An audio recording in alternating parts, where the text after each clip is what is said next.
गंगा से ही बनारस का अस्तित्व है और गंगा से ही बनारस की खूबसूरती। इतनी कलकल निर्मल छल छल सी बहने वाली गंगा मानो कह रही हो कि आओ बनारस। इतनी खूबसूरत बनारस को देखने के साथ साथ महादेव के दर्शन धन्य होने के समान लगते हैं।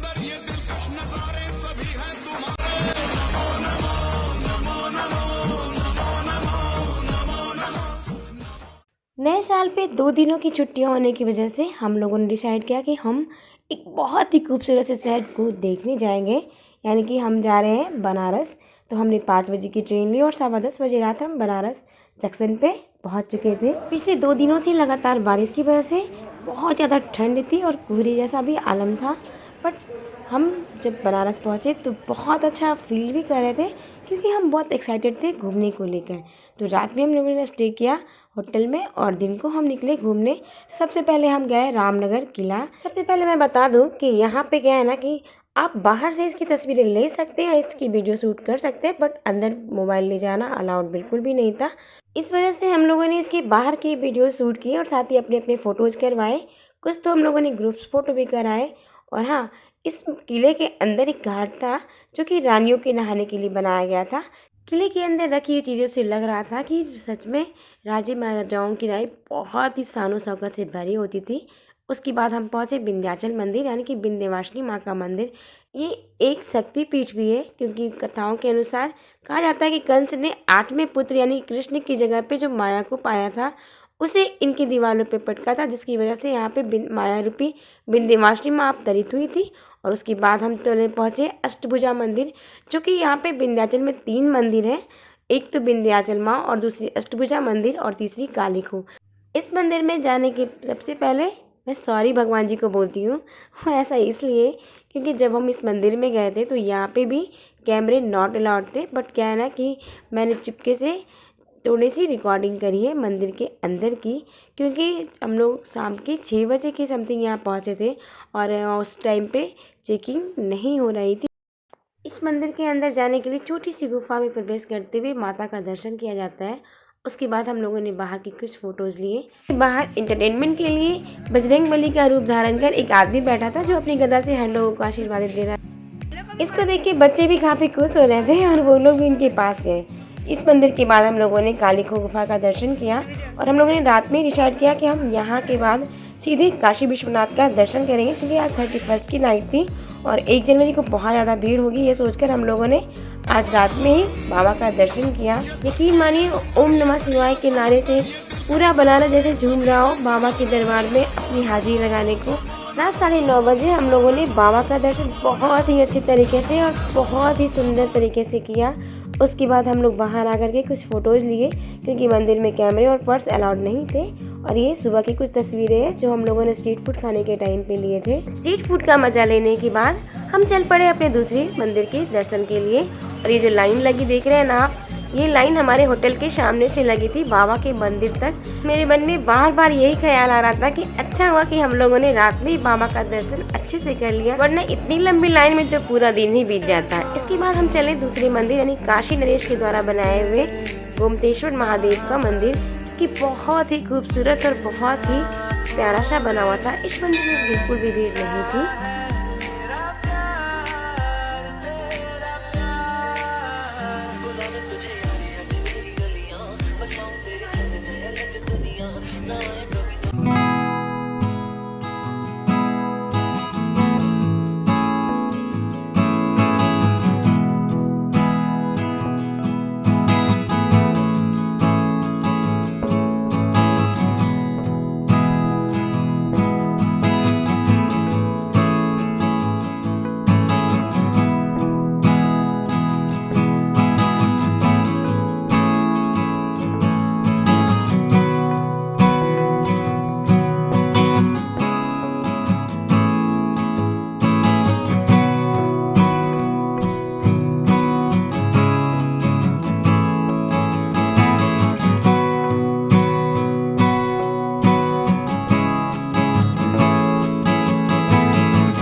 फाइनली यहाँ तक आई तो भगवान से तो मिल के ही जाना है। फिर क्या था, मैंने जो एग्जिस्ट वाले रास्ते ना वहाँ पे गार्ड को रिक्वेस्ट करके भैया प्लीज़ मुझे जाने दो, तो मैं और मेरे बेटे बस अंदर गए और अंदर की फ़ोटोज़ वगैरह तो लेना अलाउड नहीं था, बट गलती से हमारे कैमरे में चले गए थे और मैंने कुछ फ़ोटो अंदर की भी ली है।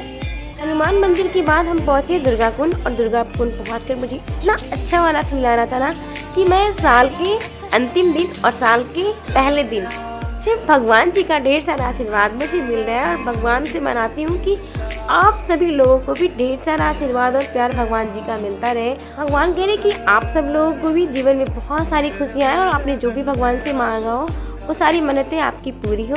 दुर्गा कुंड में फ़ोटो लेना अलाउड था, सो मैंने बहुत सारे यहाँ पे भी पिक्स लिए और वहाँ से निकलने के बाद मैंने ये वाला टीका लिया, क्योंकि मेरा मानना है कि अगर फील इट तो प्रूफ इट, यानी कि जो दिल में है वो जुबान पे होनी ही चाहिए। तो अगर आप भगवान की शरण में आए हो तो भगवान का तिलक तो आपको बनता है लगाना। तो मैंने इस वाले पोज में भी बहुत सारी फोटोज ली। फिर हम लोगों ने लंच किया और उसके बाद थोड़ी देर रेस्ट करने के बाद हम लोग पहुँचे गंगा घाट। अगर आप बनारस आए हो और माँ गंगा के दर्शन ना किए तो शायद आपके दर्शन अधूरे से लगते हैं, तो इस वजह से हम लोग दशाश्वमेध घाट पे आए ताकि हम यहाँ पे अच्छे से सारे घाटों की सैर कर सके। जब हम घाट पे आए ना तो थोड़ी सी इंटरेस्टिंग बच्चों के साथ फिर से हुई। एक सपेरा आया था वहाँ पे सांप लेकर, उन्होंने बच्चों को सांप जब दिया तो बच्चों ने हाथों में सांप को लिया। बिल्कुल भी डरते नहीं है ये लोग, हमें तो डर के पसीने आ रहे थे, बट इन लोगों ने बहुत मस्ती की उस सांप के साथ और उसे इन लोगों ने गले में भी लगाया बारी बारी से। और ओह माय गॉड, थोड़ी सी डर तो आ रही थी, बट फिर भी निडर बन के ये लोग अपने आप को ऐसे सांपों को लगाए जा रहे थे जैसे कुछ बहुत अच्छा सा किया हो।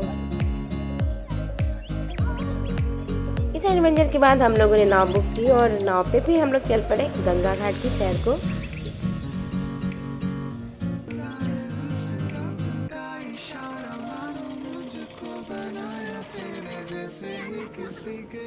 नमामि गंगे के तहत गंगा इतनी साफ शीतल और सुंदर लग रही थी। जब मैं लास्ट टाइम बनारस आई थी, यानी कि 15 साल पहले जब मैं बनारस आई थी, तब माँ गंगा इतनी साफ शीतल नहीं थी। बट अभी की जो गंगा है ना वो बहुत खूबसूरत थी। और जो बोट वाले भैया है ना वो हम लोगों के हर घाटों के दर्शन करवाते हुए उसकी छोटी छोटी स्टोरियाँ बता रही थी। बच्चे बहुत ज़्यादा एक्साइटेड थे। बोट से माँ गंगा के घाट के दर्शन इतने अच्छे और इतने खूबसूरत लग रहे थे ना कि मैं आपको बता नहीं सकती कि हम लोग कितना अच्छा फील कर रहे थे। इस मौसम में हमें एक चीज़ और बहुत अच्छी लगी, इस मौसम में 7 समंदर पार से साइबेरियन बर्ड्स आते हैं जो कि दिखने में बहुत अच्छे लगते हैं और माँ गंगा की आंचल में ऐसे लगता है जैसे बहुत सारे उजले मोती बिखरे पड़े हों। बहुत ठंडी ठंडी हवाएं चल रही थी, फिर भी गंगा नदी में मानो मस्ती करने को बहुत मन मचल रहा था। जब भी हम पानी के करीब होते हैं तो मन करता है कि हम पानी के साथ बहुत सारी मस्तियाँ करें। ऐसे में हम लोग एक दूसरे में पानी के छींटे मारते हुए जब बोट बीच नदी में पहुंची तो हम लोगों ने वहाँ पे पहुंचकर बहुत सारी मस्तियाँ की, साथ ही बहुत सारे प्यारे प्यारे पिक्स भी लिए। कुछ तो ग्रुप्स में लिए, कुछ सिंगल और कुछ पेयर्स फोटो भी हम लोगों ने लिए। घाटों की सैर करते करते जाने कब शाम हो गई पता ही नहीं चला और जब बोट किनारे पे आई तो बहुत अच्छी लाइट जल रही थी। सच कहा जाता है कि बनारस गंगा की हर बूंद में बसती है और गंगा की गोद में बसती है बनारस। जी हाँ, जब हम शाम में आए तो बिल्कुल शाम की आरती का समय हो चुका था, पर भीड़ इतनी ज़्यादा थी कि हमने डिसाइड किया कि हम माँ गंगा की आरती का दर्शन नहीं करेंगे, क्योंकि 9 बजे से वहाँ पे नाइट कर्फ्यू लगने वाला था और साथ ही बच्चों की सेफ्टी के लिए बहुत ज़रूरी भी था। माँ गंगा सब पे इसी तरह से कृपा दृष्टि बनाए रखे, सबके जीवन में ढेर सारी खुशियाँ लाए, इस मनोकामना के साथ हमने माँ गंगा को नमन किया और वापस अपने होटल आ गए। सुबह की हमारी ट्रेन थी, सुबह 6:30 बजे की। सो हम लोगों ने 5:30 बजे होटल को छोड़ दिया। अपने दिल में नए साल की ढेर सारी खुशियों और यादों के साथ मैंने आप लोगों के साथ एक छोटी सी बनारस ब्लॉग शेयर की है।